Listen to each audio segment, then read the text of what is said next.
In 2009, archaeologists were digging in a quiet Italian town called Lugnano in Teverina. They stumbled upon the grave of a 10-year-old child. But this wasn't an ordinary burial. The child's mouth had been forced open, and a large flat stone was shoved inside. Why would anyone do that? To stop him from biting someone? From screaming? From whispering secrets to the underworld? They did it because they were afraid that he might come back. They feared his return. We know this as the vampire of Lugnano. The Romans weren't just warriors, builders, philosophers, they were also deeply superstitious. They believed that not all the dead stayed dead.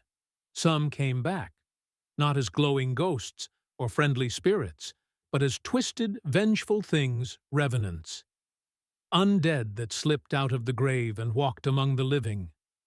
Especially if you died violently, or young, or during a plague. The Romans believed that your spirit might be restless, that your soul might become corrupted, and if no proper rituals were done, you'd rise. Not metaphorically, not as a memory, but actually rise. That's why in certain Roman cemeteries you'll find skulls with stones jammed into their mouths, bones deliberately broken, bodies pinned down with heavy tiles, or buried face down as if to confuse the spirit. Some graves even had curse tablets nailed into the coffin, little sheets of lead inscribed with prayers, curses, or warnings. A spiritual alarm system to make sure whatever's in there stays in there. Imagine walking through a Roman graveyard at night, torches flickering, dogs howling in the distance, and knowing full well your neighbors believed some of these corpses might get up and knock on your door. Once a year, the Romans tried to keep these spirits in check. They called it Lemuria, a festival for the angry dead. And it wasn't exactly cheerful. Ovid's is the only detailed account of Lemuria. The householder, perhaps with others, walks barefoot through the house at midnight. He washes his hands in spring water, takes his thumb between the fingers of his hand to ward off any ghosts, then takes a mouthful of black beans and spits them out behind him or throws them behind himself, over his shoulder for the hungry lemurs to gather, unseen. He chants, "I send these. With these beans I redeem me and mine." 9 times. Then the rest of the household clashes bronze pots while repeating, "Ghosts of my fathers and ancestors, be gone." The householder washes his hands in spring water 3 times. When he turns to see the results of the offering, or exorcism, no lemurs are to be seen. Ovid uses both lemur and manes for what are presumably the same ghosts, at the same festival, under different names, but with little or no individuation other than differing levels of malice or benevolence. Presumably there was some overlap in identity.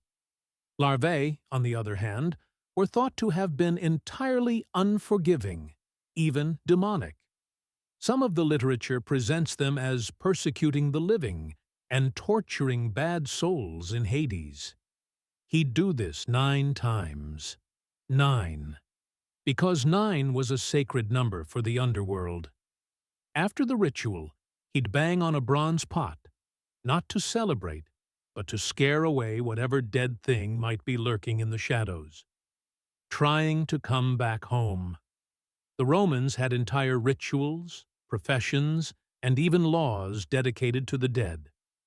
There were priests who specialized only in death rites. There were omens about how a person's body decayed.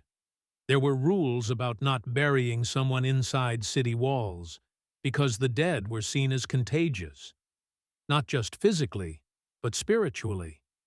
And if someone didn't get a proper burial, if their body was dumped, left forgotten, or cursed before death, that's the stuff Roman nightmares were made of. And those weren't just stories. They took action. They made sure the bodies were silenced, mouth shut, spirit locked, The vampire of Lugnano wasn't alone. Sites across Europe, from Italy to Bulgaria, have revealed ancient graves with similar signs. A stone shoved in the mouth, iron spikes in the chest, hands tied, feet weighed down. All the hallmarks of one thing: fear. Not of the gods, not of foreign armies, but of their own dead. Their own people turning into something else. Because in a world where medicine was primitive and death came without warning, the line between life and undeath felt razor thin. They didn't have horror movies. They had real, physical horror buried right outside the city. Thanks for watching, and see you in the next videos.